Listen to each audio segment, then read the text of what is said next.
성경은 우리에게 기뻐하기를 원하실 뿐만 아니라 우리에게 기뻐하라고 명령하신다. 그러니까 많은 명령이 있지만 기뻐하라고 명령하세요. 그리고 이 명령은 의무가 되죠. 그래서 기쁨이 의무고 행복한 의무다. 이렇게 말씀하죠. 그래서 빌립보서 4장 4절에 보면 주 안에서 항상 기뻐하라. 내가 다시 말하노니 기뻐하라. 이렇게 말씀하셨어요. 그러니까 우리가 이 기뻐하라고 하는 것은 다른 많은 하나님의 명령과 동일하게 우리에게 주신 하나님의 명령이다 라고 하는 거예요. 이거는 우리가 다른 것과 차별이 있어서는 안 된다. 특히 우리가 보면 고린도 후서 6장 10절에 보면 근심하는 자 같으나 항상 기뻐하고 이렇게 돼 있어요. 근심하는 자 같으나 우리가 항상 기뻐하라 이렇게 말씀하시거든요. 그러니까 우리가 기쁨이 근심이 오죠. 근데 성경은 말하잖아요. 우리가 근심을 막기라. 그러니까 근심을 찾아오는 거를 막을 수는 없어요. 루터가 이야기하기를 뭐라고 했냐면 염려가 찾아오는 건 막을 수가 없다. 근데 염려가 우리의 머리에 둥지를 트는 것은 이것은 우리가 막을 수 없다. 이렇게 얘기해요. 새가 우리 위를 날아다니는 어떻게 막을 수가 있겠어요. 그런데 새가 우리 머리 위에 둥지를 트는 것은 막을 수 있다. 이렇게 얘기했거든요. 마찬가지로 우리가 예수님은 너희가 염려를 맡기라. 이렇게 얘기해요. 이 맡기라라고 하는 것은 산에서 돌을 굴려 내리는 것과 같은 거예요. 다시 찾아오지 않을 마음. 근데 우리는 어떻게 해요? 염려를 하나님께 맡긴다고 했다가 다시 도로 가져가잖아요. 그리고 내가 주님보다 더 염려해요. 주님보다 더 근심하잖아요. 그러니까 기쁨이 없죠.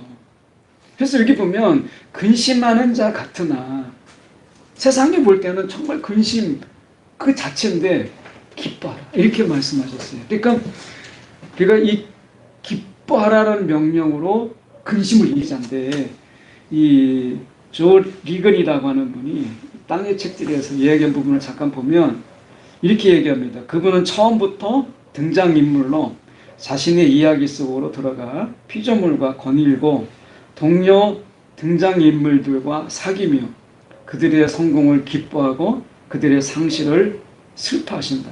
하나님은 위에서 강을 내려다 보는데 머물지 않고 우리와 함께 미친 듯이 팔을 휘저으며 급류를 타게 하신다. 그분은 눈물을 흘리는 하나님, 후회하는 하나님, 마음을 돌이키신 하나님이다. 그 하나님은 비록 변함이 없으나 육신이 되어 우리 가운데 거하신 하나님이다. 그러니까 하나님은 어떤 하나님이냐? 우리가 이 땅에 이게 성육신의 의미거든요. 그러니까 예수님이 이 땅에 오셔서 사람의 몸으로 오셔서 함께 울고 함께 우셨던 것처럼 하나님께서 지금 이 성육신의 삶 속에서 오늘 우리 가운데 같이 힘들어할 때 같이 막 노젓고 같이 괴로워하고 하시는 하나님이다 라고 하는 거예요. 그러니까 우리가 하나님이 우리 가운데 함께 하신 하나님이다 라고 하는 거. 이게 굉장히 중요한 거예요. 이 의미가.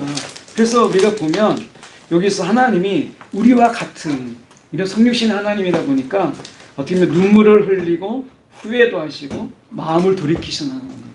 그러니까 우리가 경험하는 그런 하나님이 동일하게 우리가 말씀하고 계시잖아요. 그러니까 하나님은 우리가 생각할 때 너무 멀리 계신 하나님 아니라 우리와 함께 하신 하나님이다 라고 하는 거예요. 그러니까 우리가 보면은 우리가 주변에 이렇게 하나님을 알게 할 때 가까이 있는 사람들을 통해서 하나님을 경험하게 하잖아요. 어떻게 보면 우리가 가족이라고 한다면 그게 부부를 통해서 우리는 하나님을 경험해요. 자식이 부모를 통해서 하나님을 경험하는 것처럼 우리는 부부를 통해서 하나님을 경험해요. 아담과 하와가 하나님이 지으셨을 때 아담을 지으셨잖아요. 근데 아담이 우리가 지으셨을 때 하나님이 모든 걸 공급하실 수 있어요. 근데 하와를 지으셨어요. 그리고 돕는 배필이라고 했어요. 그러니까 하나님이 아담에게 모든 걸 해줄 수 있는데 하와를 통해서 하셨던 거죠. 그러니까 하와를 통해서 하나님을 경험하게 한 거예요. 하와는 마찬가지예요. 아담을 통해서 하나님을 경험하는 거예요. 그러니까 부부라고 하는 거는 내 남편을 통해서 하나님을 내가 경험하는 거예요. 도움을, 위로를. 마찬가지로 아내는 남편도 아내를 통해서 하나님을 경험하는 거예요. 그러니까 어떻게 보면 제가 이렇게 아내를 보면서 처음에 이렇게 결혼을 제가 신대원 준비 때문에 빨리 결혼했잖아요. 잘 알지도 못하고 결혼한 거예요. 처음에는 결혼하고 나서 제가 후회를 했어요. 너무 성급하게 결혼했나. 신대원 준비 때문에 3개월 만에 결혼을 했는데 밥 먹고 그리고 그러니까 밥 먹고 한강다리 몇 번 왔다 갔다. 그 아내는 흑석동이고 제가 용산이니까 결국 데이트가 퇴근하고 저는 백수지만 아내는 직장을 다녔으니까 한강다리 몇 번 지나다니다가 제가 남원에 인사 가고 그리고 아내가 용산에 와서 인사하고 그리고 결혼한 거거든요. 그러니까 결혼하고 나니까 이거 너무 빨랐다. 이거 너무 성급하게 결혼했나 보다. 그래가지고 이거 진짜 실책이다. 그렇게 생각했는데 살아보니까 그게 아닌 거예요. 그러니까 아내를 통해서 제가 하나님을 경험해요. 그게 부부잖아요.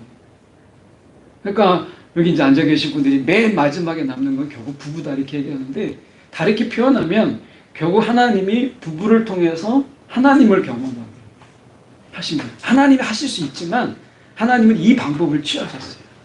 그래서 우리가 보면 C.S. 루이스가 그 다음 장에 보시면 이렇게 이야기했어요. 숲에 비춰든 한 줄기 햇빛은 천문학 책에서는 결코 배울 수 없는 태양에 관한 무언가를 전해준다.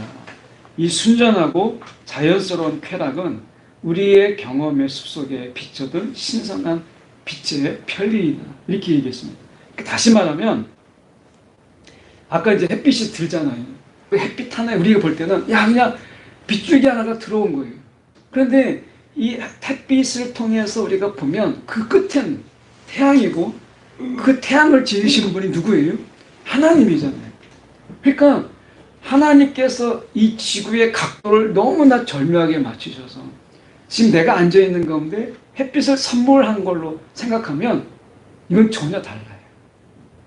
그러니까 그냥 단순하게 햇빛이 있다가 아니라 햇빛이 아름답다가 아니라 햇빛을 따라가다 보면 하나님까지 이르게 되는 거예요. 족보가 그렇잖아요. 성경의 족보가 계속 따라가다 보면 아담이 나오고 그 후에 아담을 지으신 하나님까지 이어지는 것처럼 우리 일상이 그래요. 우리가 이 자리에 와서 이렇게 이제 권사님이 어렵게 막 이렇게 이 하나하나 세울 때 얼마나 땀 많이 흘리셨겠어요. 그런데 어떻게 보면 권사님의 손길로 인해서 이렇게 올 때가 있다라는 거. 저는 이게 너무 감사한 거니까 죄송합니다. 돈 얘기해서 돈 안 들이고 올 수 있는 어디 공간 하나 얻으려면 비싸잖아요. 근데 정말 내 집처럼 편하게 와서 그냥 이렇게 대접받는 마음으로 이렇게 하는 데가 어디 있어요. 다 그런데 여기 와서 이렇게 손님 같지 않고 가족 같으면서도 대접받는 마음속에서 편하게 이렇게 나눌 수 있는 장르가 있다는 거. 이것은 하나님이 벌써 권사님을 통해서 이런 자리를 예비하신 거잖아요. 그렇게 보면 사실은 하나하나 따라가 보면 결국 하나님이 이르게 돼요. 진짜 그런 것처럼 밑에 보면 새를 보라. 마태복음에 보면 새를 보라고 얘기해요. 백합화를 생각해 보라. 계맥에 가서 이런 일상에 있는 이야기들을 이야기해요. 칼빈은 뭐라고 얘기했냐면 성경의 사고방식을 따라서 창조세계를 읽으라 이렇게 이야기했는데 이게 좀 어려우면 자 겨자씨를 통해서 누룩을 통해서 그리고 어떤 진귀한 진주를 통해서 예수님은 하나님의 나라를 설명했어요. 다르게 말하면 우리 일상 속에 하나님 나라가 스며들어 있다. 하나님 나라가. 겨자씨는 우리가 이스라엘에서 표현할 수 있는 생명체를 가진 것 중에 가장 작은 거예요. 씨앗 중에 이 겨자씨가 제일 작아요. 그리고 볼펜으로 점 하나 찍은 정도밖에 안 돼. 제가 겨자씨를 한번 봤는데 그 정도밖에 안 됩니다. 근데 그것을 가지고 하나님 나라를 이야기하는 거예요. 그러니까 우리가 일상을 가만히 보면 그 속에 하나님의 솜씨와 하나님의 나라가 숨겨져 있는 거예요. 그러니까 우리가 그 속에서 일상을 대충 지나고 나니까 그렇지 사실은 하나하나 우리가 보면 다 하나님의 그 은혜가 있고 하나님의 사랑이 있는 거예요. 그러니까 우리가 보면 그래서 이렇게 있어요. 존 파이퍼가 이야기할 때 빗줄기를 단지 바라보기만 하지 말고 하늘과 더불어 보기를 해야 된다. 그래서 더불어 보기. 이 존 파이퍼가 얘기할 때 더불어 보라. 하늘과 더불어 보라는 이야기는 하나님과 함께 더불어 보라 라고 하는 거예요. 더불어 보라. 여러분 이렇게 이게 산에 올라가고 가을이 돼서 단풍 여행 혹시 가보셨어요? 가을에? 단풍 딱 보면 어떠세요? 산에서 딱 내려다보면 단풍, 야 진짜 멋지다. 저도 여기 불암산 이렇게 가보면 그 정상에 올라간 것도 아니에요. 조금 가보면 단풍이 들잖아요. 야 단풍이 이쁘다. 근데 존 파이퍼는 이야기하면 뭐라고 얘기했냐면 하나님과 함께 더불어 보라는 거예요. 그러면 하나님이 말을 걸잖아요. 야 내가 단풍을 들게 하는데 이쁘지? 내가 다 너를 위해서 이렇게 단풍을 들게 한 거예요. 너무 멋있잖아요. 그러니까 이렇게 이야기가 되는 거예요. 그러니까 여러분 우리가 세상을 보거나 어떤 일을 볼 때 하나님과 함께 더불어 보는 거하고 내가 그냥 보는 거하고는 전혀 달라요. 그러니까 우리의 작은 일상 속에서 이 더불어 하나님과 더불어 보는 훈련을 해라. 이게 기독교 혈학주의자가 살아갈 하나의 자세로 이야기하고 있는 거예요. 그러니까 여러분 어떠세요? 아마 이게 두 분이 이렇게 만약에 어느 산에 갔다. 그럼 혼자 갔을 때는 뭐 별로 할 게 없잖아요. 그냥 아 이쁘구나 속으로 생각하는데 같이 가서 보면 사진도 찍게 되고 아니면 더 자세하게 보게 되기도 하고 이야기하기도 하고 그리고 그 산의 아름다움도 이야기하잖아요. 더불어 보기가 그런 거예요. 하나님과 함께 더불어 보자. 그러면 일상이 달라요. 우리의 일상이. 그래서 우리가 좀 더 보면 이렇게 이야기합니다. 자, 감사와 경외에 대해 차이를 어떻게 얘기했냐면 감사는 몹시 감탄하며 이렇게 외칩니다. 야, 제게 이것을 주시다니 하나님은 참으로 좋으신 분이. 이건 감사예요. 근데 경외의 마음은 다릅니다. 멀리서 잠시 반짝이는 빛이 이 정도라면 도대체 하나님은 어떤 존재인가? 우리의 마음이 햇살을 거슬러 올라가 태양으로 달려가네. 이렇게 표현해요. 이건 경외예요. 그러니까 우리가 햇빛을 딱 비칠 때 야, 햇빛이 따뜻하다. 햇빛에 비친 자연이 너무 아름답다. 이거는 감사예요. 근데 이 감사가 경외가 되면 이 빗줄기, 이 작은 풀 하나에 하나님이 태양의 각도를 꺾고 지구의 공정과 자정을 통해서 이 작은 풀 안에 하나님이 따스한 햇빛을 하나 비치는 하나님의 손길을 생각하면 이건 경외예요. 여러분 어떠세요? 이 감사의 마음도 귀하죠. 근데 경외의 마음은 훨씬 더 큰 거예요. 어떤 마음으로 이렇게 보세요? 경외의 마음으로 보는 것. 이게 기독교 혈학주의자의 시각이라는 거예요. 그러니까 우리가 어떤 걸 잠깐 봐요. 풀을 지나가다가 풀을 보죠. 그러면 야 풀이 이쁘다. 야 풀을 보게 하심. 그러니까 내 눈이 멀쩡해서 저는 이제 당뇨다 보니까 아까 이제 형제님이 말씀하신 것처럼 이 눈이 항상 걱정이 되니까 1년에 한 번씩 검사를 해요. 그래서 황반 반상 뭐 이런 거 검사를 이제 가서 약 넣고 검사를 하거든요. 그러면은 아 이번에는 이제 괜찮습니다. 뭐 이렇게 얘기하는 거예요. 그러니까 이게 겁나는 거예요. 이게 시작되었다. 시작하면 뭐 겁나는 거죠. 근데 어떻게 볼 수 있다는 거예요. 제가 하는 감사는 하나님 이거 금년에 이거 보게 하신 거 감사. 단풍 보게 하신 거 감사. 근데 경외는 뭐냐면 이렇게 하나님께서 열심으로 이것을 단풍 들게 하셔서 이렇게 아름답게 꾸미셔서 나 같은 자가 이렇게 지나가다가 감탄하게 하신 하나님의 손길, 그 열심이 있잖아요. 여기까지 가는 거죠. 예. 그러니까 이제 권사님도 이제 금년 1월에 몽골을 갔었는데 저희가 갔다 와서 알게 된 게 뭐냐면 저희가 갔을 때 영하 26도였어요. 몽골 온도가 23도, 낮에는 26도, 밤에는 더 떨어져 26도, 낮에 23도였어요. 근데 저희가 다음에는 반팔 입고 와야 되겠다 할 정도로 정말 가는 곳마다 따뜻했어요. 햇빛이 낮에 정말 따뜻했거든요. 근데 저희가 딱 오고 나서 영하 42도까지 떨어져요. 그래가지고 그 가축들이 다 얼어 죽었어요. 그 초원에 있는 가축들이. 그러니까 저희 때만 안 추웠던 거예요. 그때만. 그러니까 그때는 몰랐는데, 야, 하나님이, 우리가 청년들이 이제 투표를 했어요. 금년에 필리핀으로 갈 건지 두 가지 중에 하나였는데, 필리핀으로 갈 건지 몽골로 갈 건지. 근데 몽골을 어떻게 생각한 거냐면 사막에 가서 낙타 탈 거고 말 타고 달릴 거, 초원에서. 이것만 생각한 거예요. 그러려면 7월달, 8월달 딱 2달만 가능해요. 딱 2달만. 근데 우리는 1월에 갔잖아요.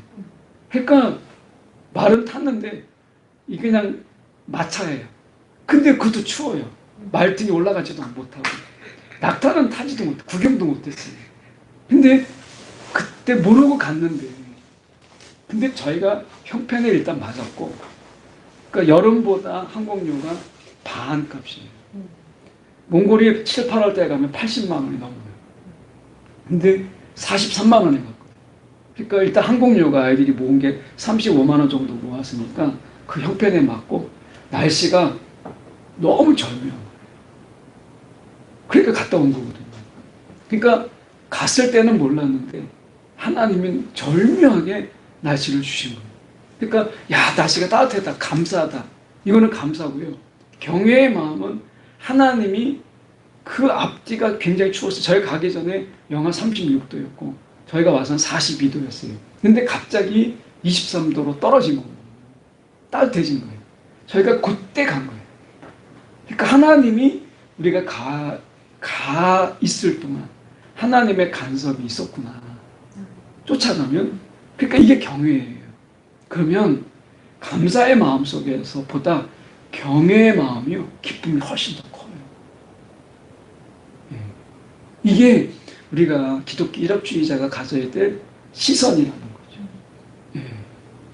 그래서 우리가 감사하는 거, 우리가 감사 많이 이야기하잖아요. 근데 기독교 희락주의로 살아갈 때는 감사를 넘어서 경외의 시각으로 바라보는 거다라고 하는 거고요. 그래서 우리가 보면 그 밑에 보면 하나님의 영광은 창조된 즐거움 안에 매우 촘촘히 박혀 있다.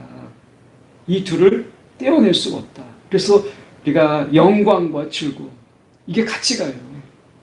그리고 아까서 봤던 것처럼 즐거움과 평화가 같이 가요. 그러니까 이게 세트예요. 영광과 즐거움과 평화가 같이 가요. 즐거움이 있는 곳에 평화가 있고요. 평화가 있는 곳에 영광이 있는 거예요. 누가복음에 말씀하잖아요. 하늘엔 영광이, 이 땅에는 평화다. 이렇게 말씀하시면 성탄 우리가 이야기할 때, 그러니까 이게 같이 가는 거예요. 이게 세트로 되어 있어요. 그래서 우리가 잠언서 24장 13절에 보면 내 아들아 꿀을 먹으라. 이것이 좋으니라. 송이꿀을 먹으라. 이것이 내 입에 단이라. 그러면서 뭐라고 말씀하시냐면 지혜가 내 영혼에게 이와 같은 줄을 알라. 이렇게 돼 있습니다. 자, 꿀이 있어요. 근데 꿀의 색깔이 너무 이쁜 거예요. 근데 중요한 것은 뭐냐? 이 한마디로 얘기하면 꿀을 먹으라. 먹어야 한다. 이게 우리가 영성이라고 하는 거예요. 그러니까 하나님이 주신 즐거움을 내가 누리는 거예요. 누리는 거예요. 하나님 먹을 것을 주시면 우리가 그것을 정말 맛있게 풍성하게 먹는 거예요. 마실 거 주실 때 우리가 하나님 앞에서 기쁨으로 마시는 거예요. 이게 하나님께서 우리 가운데 영광을 돌리는 비결이라는 거예요. 그래서 우리가 이야기하잖아요. 무엇을 먹든지 마시든지 먹는 것, 하나님이 먹는 것을 감사함으로 먹고 주시는 것을 기쁨으로 우리가 마시는 것, 이게 중요하다는 거예요. 네. 이것을 통해서, 이러한 기쁨을 통해서 하나님께 영광을 올려드립니다 라고 하는 거예요. 그러니까 우리가 먹는 것도 오늘도 하나님이 또 예배해 주셨잖아요. 그래서 오늘도 권사님 사신다고 하니까 갑자기 서운하게서 수준이 또 올라가가지고 또 절묘하게 또 형제님 오셔가지고 메뉴가 확정될 뻔했는데 바뀌었어요. 네. 보면 하나님의 간섭이 너무 이렇게 섬세한 거예요. 네. 그러니까 우리가 이런 먹음의 기회 있을 때 또 괜히 미안한 마음으로 거기 가서 내가 먹을 거 못 먹고 하는 게 아니라 이게 기회잖아요. 맛있게 먹는 거. 맛있게 먹어요. 네. 맞아요. 그런 거예요. 이것을 통해서 하나님이 영광을 받으신다. 아멘. 네. 그러니까 우리가 이 땅이 얼마나 감사한지. 그러니까 아프리카를 가보셨지만, 권사님 가보셨지만, 아프리카에 가면 정말 먹을 게 없어서 하루에 2끼 먹어요. 하루에 2끼. 그리고 지금 난민 지역은 뽀쇼라고 하는 이 한 봉지가 10kg인데 그게 13,000원이에요. 좀 올라서. 옛날에 10,000원이었는데 13,000원. 그 10kg짜리 하나 가지고 가족이 물 타가지고 스프처럼 먹어요. 그걸로 연명을 해요. 한 달을 먹어요. 근데 아마 제가 확신하는데 가서 드셔보면 정말 한 끼도 제대로 못 먹어요. 김치도 없죠. 반찬도 없죠. 그거 뽀쇼 약간 쪄서 콩 섞어서 짓이겨서 손으로 먹는데 물 맥히고요. 속에서 안 넘어요. 근데 그걸 먹어요. 그러니까 굉장히 사실 먹을 게 없는 거죠. 그러니까 먹는 즐거움을 그들에게 말한다는 게 어려운 거예요. 근데 하나님이 우리에게 하나님이 복을 주셔서 이 먹는 즐거움을 우리가 아무튼 주셨잖아요. 이게 얼마나 감사한지 몰라요. 자, 그래서 우리가 말씀하시는 게 시편 34편 8절에 보면 너희는 여호와의 선하심을 맛보아할지어다. 선하심을 맛보아할지어다. 이렇게 말씀하세요. 그러니까 이 신앙은 맛으로 표현되고 있어요. 신앙의 맛을 아세요? 신앙의 맛을 알라고 이야기해요. 먹어봐. 맛보아라. 이렇게 말씀하시잖아요. 여러분, 신앙은 우리가 마치 먹어서 내가 그 맛을 아는 것처럼 이건 설명할 수가 없어요. 이 두리안, 전 두리안을 안 먹다가 한 번 처음 먹어봤는데 매일 뭐 선입견이 있잖아요. 냄새 난다 뭐 이런 얘기하는데 먹으니까 전혀 다르더라고요. 먹을만 하더라고요. 그러니까 안 먹어보면 알 수 없는 거예요. 근데 하나님이 신앙은 경험이에요. 먹어보는 거죠. 내가 경험하지 않고 아는 것처럼 하지 말고 여기서 말하자면 선하심을 맛보아 알지어다. 신앙도 우리가 먹음으로 표현하고 있다라고 하는 거예요. 그래서 은혜도 우리가 먹어야 되고요. 하나님이 주시는 사랑도 내가 먹어봐야 사랑이 뭔지 아는 거예요. 머리로 하려고 하지 말고 경험으로 내가 하나님을 알아라 라고 말씀하시는 거예요. 그리고 사실은 이 경험으로 아는 것이 될 때 기쁨이, 즐거움은 거기서 오는데 내가 머리로 안다고 해서 기뻐할 수가 없잖아요. 내가 하나님 앞에서 먼저 꿀을 먹어야 된다. 꿀의 달콤함에 대해서 내가 깊고도 생생한 지식을 체득해야 된다. 신앙, 우리가 생생한 이런 경험이 있는 신앙을 이야기하는 거예요. 자, 여기까지가 저희가 이제 신앙이라고 한다면 밑에 나와 있는 것은 밑에 모건 하우저이 이야기하는 일반에서 이야기하고 있는 부분을 저희가 좀 비교해 보려고 해요. 이거 제가 일부러 좀 넣었는데, 자, 보면 이렇게 얘기합니다. 두 번째 보시면 행복은 기대치에 달려 있다. 행복을 위한 제1의 원칙은 기대치를 낮추는 것이다. 이렇게 얘기했어요. 그러면서 세상을 움직이는 것은 탐욕이 아니라 시기심이다.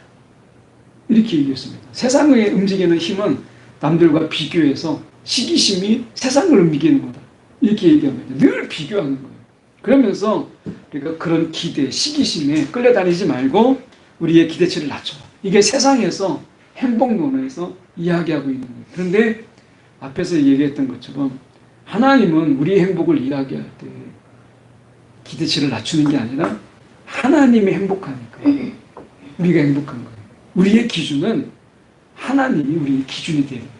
행복의 기준은 하나님께 있다. 그래서 하나님이 행복하니까 그의 자녀인 우리가 행복한 거죠. 그래서 내가 거룩하니 너희도 거룩하라.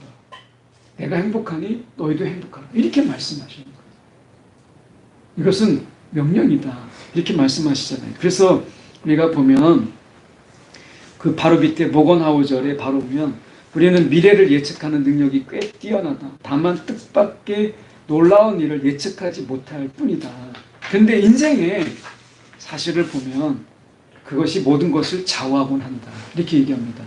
여러분, 뜻밖의 일어나는 일. 이것에 의해서 우리는 휩쓸려요. 이것 때문에.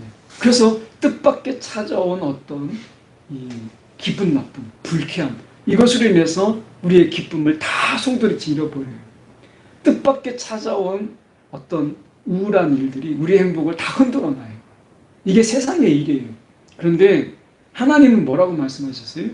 아까 박해가 왔을 때도 너희가 기뻐하라 이렇게 말씀하시잖아요. 그러니까 뜻밖의 찾아온 그 일을, 그 일 때문에 너의 행복이, 너의 기쁨이 흔들리지 않게 하라. 이게 성경의 말씀이에요. 그러니까 우리가 뜻밖의 찾아오는 일에 흔들리지 않도록 무엇이 필요하다? 믿음이 필요하다. 이렇게 말씀하셔요. 그래서 믿음과 기쁨이 같이 가요. 그래서 우리가 기쁨은 믿음의 열매다. 우리가 살펴본 것이 그런 거예요. 여러분, 뜻밖의 일어나는 일, 이거는 너무 많아요. 뜻밖의 일. 이 뜻밖의 일로 인해서 우리가 흔들리지 않도록 하는 것, 이것이 중요하다. 그래서 하나님은 그래서 명령한 거예요. 너희가 항상 기뻐. 이렇게 명령하셨죠. 뜻밖의 일로 인해서 너희가 휩쓸리지 말고 항상 기뻐. 이렇게 말씀하시잖아요. 하나님이 믿음으로 우리의 기쁨을 지켜라 라고 말씀하시는 거예요. 그리고 세 번째 보면 우리가 맨 마지막에 뛰어난 스토리가 승리한다. 뛰어난 아이디어나 옳은 설명 또는 합리적인 이론이 승리하는 것이 아니다. 청중의 마음을 사로잡아 공감을 끌어내는 스토리가 승리한다. 이렇게 얘기했어요. 여러분, 성경을 보면 우리가 성경에 장르가 있는데 그 중에 하나가 내러티브예요. 이야기. 그 속에 배경도 있고 주인공도 있고 우리가 어떻게 보면 기승전결의 이야기가 있어요. 갈등도 있고. 그러니까 성경을 왜 하나님이 이야기를 만들었을까? 그것은 이야기의 힘을 알기 때문에 그래요. 그래서 C.S. 루이스가 뭐라고 얘기했냐면 하나님이 작가다. 작가인데 하나님이 우리 가운데 들어오신 작가. 이렇게 이야기해요. 그러면서 하나님이 우리와 함께 그 스토리를 만들어 가신다 라고 하는 거예요. 하나님이 그 스토리를 이끌어 가세요. 그러니까 우리가 막 절망 가운데 있어요. 근데 작가가 하나님이세요. 이 절망을 바꾸실 분이 누구시라는 거예요? 하나님인 거예요. 그걸 바꾸실 수 있는 거예요. 제가 드라마를 이렇게 일부러 막 찾아보진 않는데 드라마 보면 이 무명의 사람이 막 높은 직에 있어요. 회장이 되기도 하고. 근데 그 분명히 누가 봐도 주인공인 사람이 막 그 속에 청소를 하고 있다든지 아니면 허들의 일을 하고 있어요. 그런데 우리는 알고 있잖아요. 이 주인공이 누구라는 걸 알잖아요. 그것처럼 똑같아요. 하나님이 우리의 스토리의 진정한 작가시다. 그러면 이 작가는 누구에게 포커스를 맞추겠어요? 주인공에게 맞추는 거지. 모든 스토리가 주인공에게 맞추는 게 아니겠어요? 저와 여러분의 이야기 속의 주인공이 저와 여러분이다 라고 하는 거예요. 그러니까 그 작가 속에서, 스토리 속에서 그 등장인물이 갑자기 불행한 일에 막 있게 돼요. 그런데 우리는 알죠.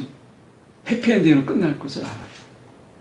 마찬가지로 우리가 하나님이 우리에게 감동의 스토리를 만들어가고 계신다. 우리 이야기 속에서 감동을 만들어 가신다. 이런 믿음을 가지세요. 그리고 우리가 마지막에 보면 이 계산과 논리로 이해할 수 없는 세상이잖아요. 측량할 수 없는 것이 세상이에요. 그런데 여기서 중요한 말을 했어요. 측량할 수 없는 것이 세상을 움직인다. 세상은 이렇게 얘기해. 변수. 근데 우리는 이 변수가 하나님의 은혜라는 걸 알잖아요. 하나님의 은혜. 하나님의 은혜로 인해서 우리를 움직이고 그리고 이 세상을 이끌어가세요. 세상은 그것에 대해서 알 수 없기 때문에 측량할 수 없는 것이라고 이야기하지만 우리는 이 측량할 수 없는 그것이 측량할 수 없는 은혜라는 것을 알고 살아가잖아요. 그래서 세상이 이런 측량할 수 없는 이런 것으로 위해서 끌려다니는 것이 아니라 하나님의 은혜로 이끌림 받고 있다 라고 하는 것 우리는 알고 있잖아요. 그래서 오늘 우리가 이 세상을 살아가는 가운데 정말 하나님의 이끄심. 그래서 밑에 보면 아무런 걱정도 고통도 스트레스도 없는 삶이 행복할 것 같지만 그런 삶에는 동기부여도 없고 발전도 없다. 과거의 고통은 현재 우리가 누리는 좋은 것들을 낳은 토대이며 현재의 고통은 미래에 누릴 것들을 위한 기회의 씨앗이다. 여러분, 우리가 하나님께서 우리 가운데 이 세상에서 이야기하고 있는 것처럼 우리의 삶 속에 하나님이 리듬을 주셨어요. 그래서 우리 권사님이 얘기하신 것처럼 하루하루가 이벤트적인 이런 삶. 하나님은요, 굉장히 그 진 에드워드가 얘기했던 것처럼 하나님이 굉장히 그 모험을 즐겨 하시는 분이세요. 그래서 우리의 삶에 정말 고루하고 지루하고 이렇게 하지 않도록 하나님이 우리 가운데 이 모험으로 우리를 이끄시는 하나님이세요. 그래서 우리의 삶 속에서 우리가 내일 또 기대가 되는 거예요. 아이들을 이렇게 키우다 보면 저 용산에 살 때가 집이 이렇게 내리막길이에요. 그 눈이 오면 아이들이 비닐을 포대 같은 거, 저는 밑에서 있고 아내는 위에 있고, 그러면 이제 비닐을 태워서 차가 없다 그러면 이제 사인을 하면 아이들이 차고 이제 비닐을 타고 쫙 내려오는 거예요. 그럼 이제 그걸 너무 좋아하는 거예요. 특히 둘째는 큰애하고 다르게, 큰애는 겁도 많고 그런데 둘째는요, 둘째하고 넷째가 닮았어요. 그래가지고 놀이시설 가면 무섭다고 하는 거 이런 건 다 타요. 근데 승찬이는 안 타요. 그 유나도 첫째하고 셋째가 닮았고 둘째하고 넷째가 닮았는데 놀이시설 가면은 이 둘째하고 넷째는 다 타야 돼. 거기 있는 얘들이 다 타고 이제 끝나야 집에 올 수 있어요. 얼마나 좋아하는지 선함에 타는 거를. 근데 이걸 즐기는 거예요. 하나님이 우리의 삶 속에서 이런 굉장히 예상할 수 없는 일들, 이런 일들, 때로는 그게 고통인 것처럼 보이지만 그런 삶 속에서 하나님께 더 가까이 오게 하시고, 우리가 그런 아픔이 없고 괴로움이 없으면 하나님께 어떻게 다가갈 수 있겠어요? 그때 바짝 하나님이 더 가까이 오게 하시잖아요. 그리고 그것만 살 수 없으니까 어떨 때는 우리가 너무 편안하게, 그래서 또 어떤 멀다 싶으면 또 하나님이 우리 가운데 또 가까이 부르시는 이런 하나님의 리듬이 있어요. 이런 것을 통해서 우리의 삶이 매일매일 이야기거리가 있고, 그리고 매일매일 우리가 새롭게 깨닫는 것들이 있는 것을 보게 되잖아요. 매일매일 똑같은 것 같지만 매일 똑같은 날이 어디 있어요? 다 달라요. 예상할 수 없는 이런 속에서 하나님의 은혜가 주어지는 거죠. 중요한 것은 그런 매일의 매일을 사랑하라는 거예요. 왜냐하면 그 속에 하나님의 열심도 있고 하나님의 섬세함도 있고 하나님의 은혜도 있잖아요. 아주 작은 것 하나에도요, 하나님의 이 모든 것이 다 하나님의 그 열심이 담겨져 있어요. 은혜가 담겨져 있고.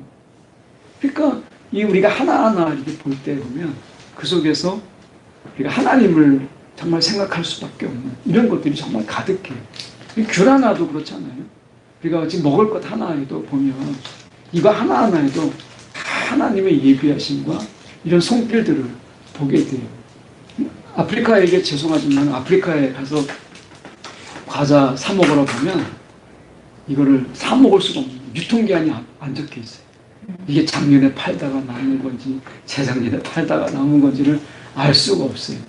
그리고 기름이 튀긴 거는 기름이 보여요. 흘러간 게. 그러니까 오래돼가지고 날씨도 덥고 하니까. 그러니까 제가 제일 아프리카에서 감사한 게 뭐냐면 시원한 콜라 먹는 거.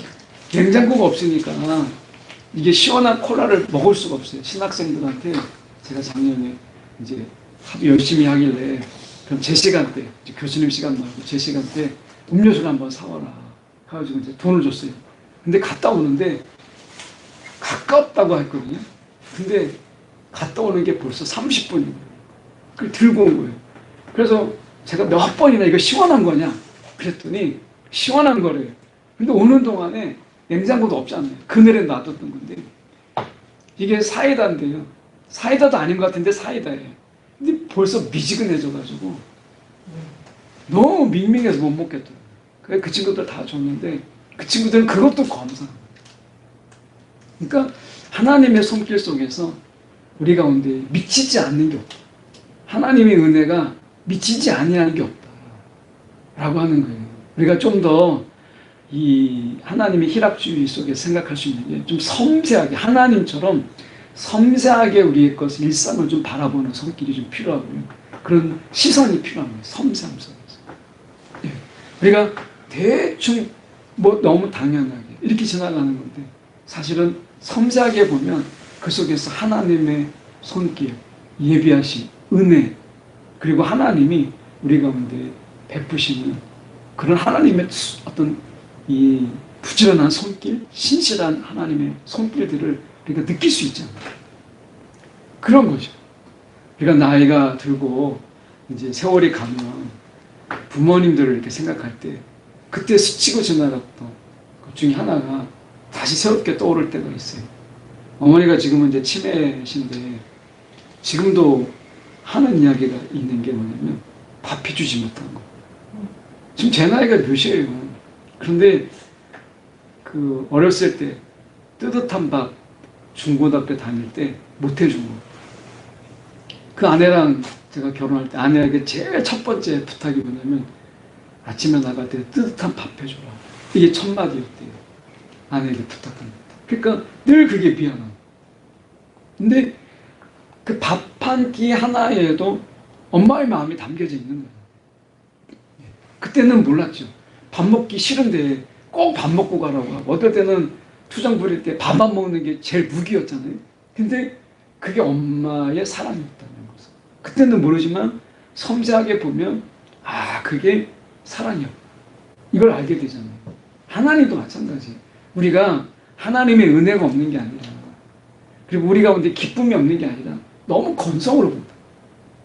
네. 우리가 하나님 일상 속에 있는 하나님의 은혜를 우리가 세심하게 보지 못하고 우리가 너무 건성으로 보는 게 아닌가 하는 거예요. 자, 거기 마지막에 보면 이 비극은 순식간이고 기적은 오래 걸린다.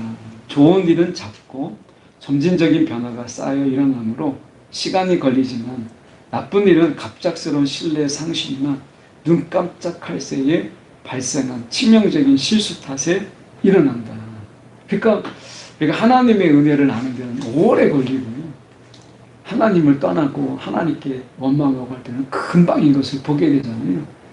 우리가 이 부분을 좀 더 바꿀 필요가 있어요. 하나님의 은혜에 대해서 깊이 오랫동안 우리가 품고 하나님의 원망과 불평을 빨리 우리가 던져버리는 이 반전이 필요한 거예요. 우리 살면서. 그게 이제 희락주의의 어떤 삶의 자세라고 말할 수 있어요.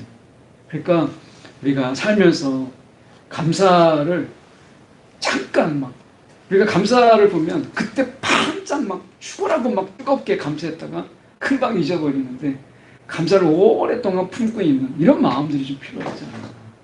라는 생각이 들어요. 그리고 원망의 마음은 금방 잊어버리는 게 좀 필요해요. 금방 털어버릴 수 있는 이런 것이 필요합니다. 마지막에 작은 것이 쌓여서 엄청난 것을 만든다. 오늘 우리의 이런 기쁨의 삶이 계속 누적됨으로 인해서 우리는 고백할 수 있는 거예요. 내가 행복하다. 네. 여러분, 금년 한 해 우리가 자신 있게 누군가에게도 만나서 야, 나는 정말 행복한 사람이다. 내년에 더 큰 행복을 나는 바라보고 있다. 이렇게 말할 수 있는 행복의 자신감이 좀 있는 저와 여러분 됐으면 좋겠고, 무엇보다도 기쁨은 명령입니다. 네. 여러분 행복하셔야 돼요. 네. 행복하지 않는 게 여러분 하나님께 누가 되는 거예요. 정말 영광은, 우리가 하나님 앞에 영광은 내가 행복하게 사는 거예요. 네. 정말 행복하셔야 돼요. 기뻐하셔야 돼요. 네. 그냥 억지로 기뻐하는 게 아니라 우리의 삶 속에서 조금만 더 세심하게 보면 하나님의 은혜, 하나님의 손길이 바로 옆에 있다 라고 하는 거 저희가 살펴봅니다. 결론, 그냥 기쁨으로 사십시오. 이게 하나님께 영광이다. 기도하겠습니다.